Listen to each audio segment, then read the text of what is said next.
پکارنے لگے۔ آپ علیہ السلام کی ولادت عراق کے شہر بابل میں ہوئی۔ قرآن مجید کی 2 سورتوں میں آپ کا ذکر آیا ہے۔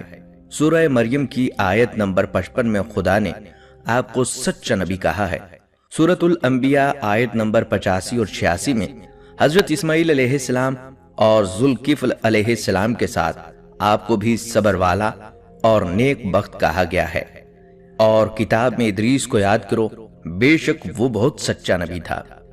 جب حضرت شیس علیہ السلام کا انتقال ہوا تو کچھ عرصے بعد ان کے پیروکار بہت محدود تعداد میں رہ گئے۔ قابیل کی اولاد نے کفر و شرک، بدکاری اور بے حیائی کا بازار گرم کر رکھا تھا۔ زناکاری اور شراب نوشیام تھی۔ پاکیزہ رشتوں کی پہچان ناپید ہو چکی تھی۔ بتوں کی پوجا اور آگ کی پرستش ہو رہی تھی۔ گویا دنیا پر شیطان اور اس کے حواریوں کا راج تھا۔ حضرت آدم علیہ السلام اور حضرت شیس علیہ السلام کی قائم کردہ شرعی حدود اور احکامات الہی کو پامال کیا جا رہا تھا، اور یہی وہ وقت تھا کہ جب اللہ تعالیٰ نے اس بگڑی قوم میں ایک نبی مابعوث کرنے کا فیصلہ کیا، اور اس عظیم منصب کے لیے حضرت شیس علیہ السلام کی نسل سے حضرت ادریس علیہ السلام کا انتخاب فرمایا۔ حضرت ادریس علیہ السلام میں وہ تمام خوبیاں بدرجہ اتم موجود تھیں جو اللہ کے نبی میں ہونی چاہیے۔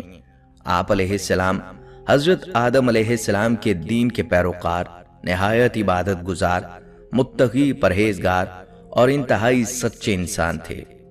ناظرین کرام، نبوت کے منصب پر فائز ہوتے ہی آپ علیہ السلام نے اپنی قوم کے بھٹکے ہوئے لوگوں میں وعظ و تبلیغ کا کام شروع کر دیا، جس سے ایک چھوٹی سی جماعت مشرف با اسلام ہو گئی۔ لیکن زیادہ تر لوگ حضرت شیس علیہ السلام اور حضرت آدم علیہ السلام کی تعلیمات کے مخالف ہی رہے۔